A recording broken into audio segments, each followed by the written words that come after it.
Saudi Arabia ने इस वक्त कैटेगोरिकली इसराइल को बहुत बड़ी वार्निंग दी है कि जो ईरान के कॉन्सुलेट के ऊपर जो इसराइल ने अटैक किया है वो ऐसा ना करे, ईरानियन लोगों को टारगेट ना करे।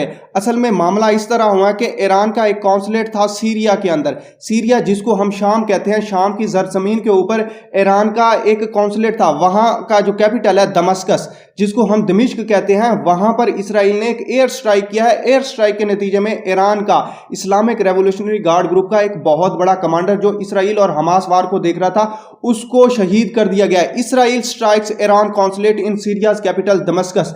अब आप सोच रहे होंगे ईरान इस वक्त बहुत बड़ी इस्लामिक पावर है जो कि मिडल ईस्ट के अंदर अपने आप को एक्सपेंड कर रही है। ये कैसे पॉसिबल है कि सीरिया के अंदर, दमिश्क के अंदर क्या है, वहां पर अटैक हुआ है उसके कॉन्सुलेट के ऊपर।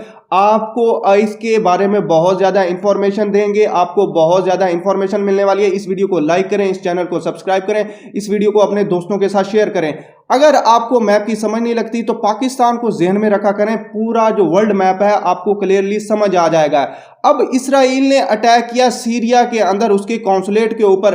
अब ये जो डायरेक्ट बहुत बड़ी इंटरवेंशन है सीरिया के अंदर। सीरिया एक जो शाम है, सॉवरेन कंट्री है, इंडिपेंडेंट कंट्री है। अगर आप किसी कंट्री के अंदर जाकर उसके कॉन्सुलेट के ऊपर अटैक करेंगे, उसके पीपल्स जो लोग हैं उनको दुख पहुंचाओगे, ये एक बहुत बड़ी वायलेशन है ह्यूमन राइट्स की। तो इसराइल यही कर रहा है। सऊदी अरेबिया सामने आ गया कि ये जो कर रहा है इसराइल बिल्कुल ठीक नहीं है। आपको बता दूं, इसराइल हमास वार की वजह से जो सऊदी अरेबिया और इसराइल के जो टाइज थे, जो रिलेशन थे, अच्छे हो रहे थे, वो अब खराब हो गए हैं। इस वक्त ईरान की जो प्रॉक्सीज हैं मिडल ईस्ट में फैली हुई हैं, चाहे वो इराक हो, सीरिया हो, लेबनान हो या फिर यमन हो, यहां पर फ्यूचर के अंदर ये वार एस्केलेट होगी क्योंकि ईरान बदला लेगा। मैं पर्सनली समझता हूं जो इसराइल ने किया है सीरिया के अंदर, दमिश्क के अंदर, जो ईरान का इस्लामिक रेवोल्यूशनरी गार्ड ग्रुप का कमांडर जो मोहम्मद रजा मेहदी था, उसको शहीद करना एक बहुत बड़ी गलती है क्योंकि ईरान फ्यूचर के अंदर उसका बदला जरूर लेगा। रिवेंज जो है वो कभी कोई कौम नहीं छोड़ती, चाहे वो इस्लामिक हो, क्रिश्चियन हो, ज्यूज हो, हिंदू हो, कोई भी हो, या कन्फ्यूशियस हो, चाइनीज हो, कोई भी ये अपने लोगों का बदला जरूर लेती है। Iran was to revenge on Israel after Damascus embassy attack. ये जो एम्बेसी के अंदर, काउंसुलेट के अंदर अटैक हुआ है, ईरान कभी भी नहीं छोड़ेगा। इसके बहुत ज्यादा जो प्रॉक्सीज हैं वो पूरे मिडिल ईस्ट के अंदर फैली हुई हैं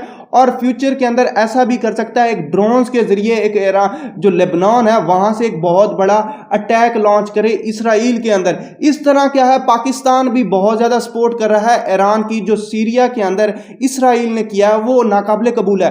वैसे तो आपको पता है इसराइल और जो पाकिस्तान के आपस में किसी तरह के डिप्लोमेटिक टाइज नहीं है। पाकिस्तान इसराइल को तस्लीम नहीं करता और ना फ्यूचर के अंदर करेगा क्योंकि इसराइल एक रिलीजियस स्टेट, एक रिलीजियस बेसिक्स के ऊपर इसराइल बना है और इसी तरह पाकिस्तान इस्लाम्स की बेसिस के ऊपर बना है। तो पाकिस्तान हमेशा इसराइल के खिलाफ जो अपनी आवाज है वो बुलंद करता रहता है। पाकिस्तान ने कहा कि 1961 के जो वियना कन्वेंशन के जरिए जो बात तय पाई थी कि आप किसी भी कंट्री के डिप्लोमेट या डिप्लोमेटिक फैसिलिटीज या आप किसी कंट्री के एम्बेसडर या फिर उसके जो डिप्लोमेटिक जो एम्बेसी है, कॉन्सुलेट है, उसके ऊपर अटैक नहीं कर सकते। और इसी तरह क्या इसराइल ह्यूमन राइट्स की वायलेशन कर रहा है जो कि सीरिया के अंदर, सीरिया एक सॉवरेन कंट्री है, इंडिपेंडेंट कंट्री है। आप किसी कंट्री के अंदर जाके उसके जो कॉन्सुलेट है वहां पर अटैक नहीं कर सकते।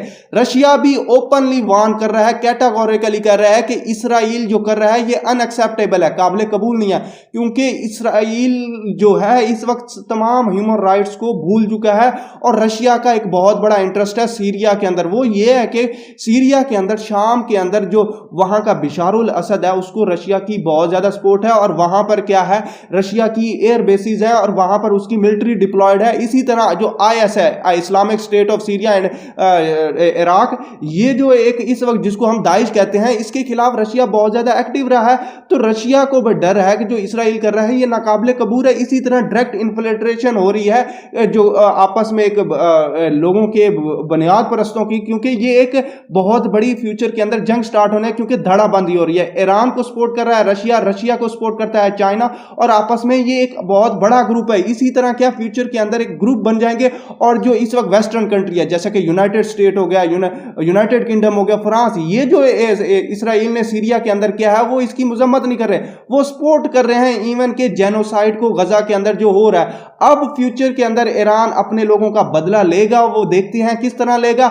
जिस तरह मैंने टर्की के बारे में बताया गया, टर्की कुछ ना कुछ करेगा, तो वही सेम हुआ। आपने कल वाली वीडियो लाजमी देखनी है। जो इस वक्त इसराइल तमाम ह्यूमन राइट्स को भूल चुका है। एड वर्कर जो खिदमत कर रहे थे गजा के अंदर, इसराइली उनको स्ट्राइक कर रहा है, एक इनोसेंट लाइव्स है उनको टारगेट कर रहा है।